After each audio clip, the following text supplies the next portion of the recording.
The Fugitive Slave Act had just been passed in 1850, and that basically brought this, slavery into the living rooms of people in the North for the first time in a big way, and because no longer was the North a safe place for escaped slaves to have some semblance of freedom, it was now they had to go to Canada, and so that's when the Underground Railroad started taking people mostly to Canada. And there was lots of people on both sides of the issue, and among the abolitionists, they could be said to fall into the basic categories of those who believed in sort of a sort of civil disobedience, nonviolent struggle, and those who believed in doing whatever seemed appropriate. And there were a lot of people, it seems like, who sort of publicly advocated one position and then privately were buying guns. So it's kind of, the lines were really blurry. But and those ranks, both sides included lots of ministers. And there was one minister named Beecher, and Beecher, related to Harriet Beecher Stowe, he was sending rifles out to the abolitionists in Kansas, and they were much sought after rifles. But these rifles were Sharps rifles, which was a new development in rifle technology, I understand, at the time, because they could actually hit the target, which was kind of a new idea.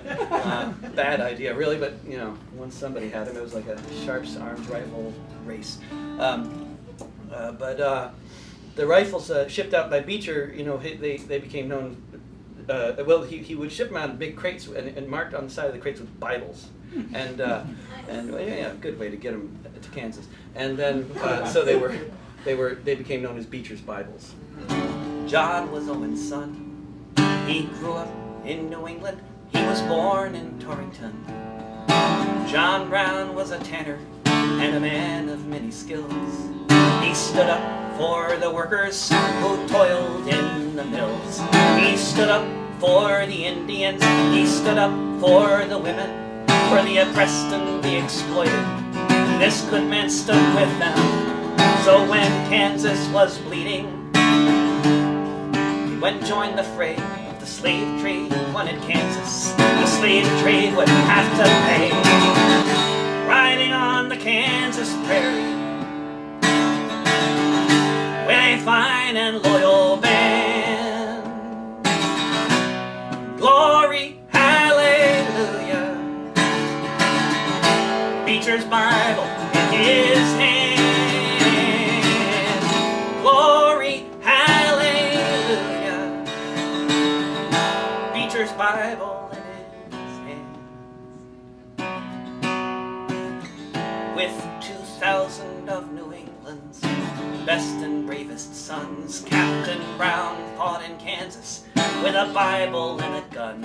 When free Lawrence was on fire, lighting up the night, the border ruffians would flee. John Brown would stand and fight. Lincoln called him a fanatic, and he was a Christian who thought you should do unto others as you'd have others do unto you.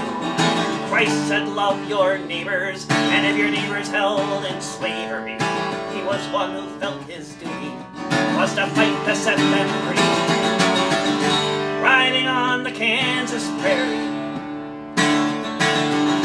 with a fine and loyal band. Glory, hallelujah. Beecher's Bible in his hand. Glory, hallelujah. Beecher's Bible in his hand. He drove the slave trade out of Kansas, then went to bordering Missouri. Raided the plantations, no compromise, said he. Broke the chains and shackles, rode at night to Canada. Out of this nightmare, the devil's home, America. He was caught in Harpers Ferry, his family lying dead. They questioned him for hours as he lay there and bled. They hanged him on the gallows, they laid him in his grave. John Brown was a Christian, and he died to free the slave. Riding on the Kansas prairie fine and loyal band. Glory, hallelujah.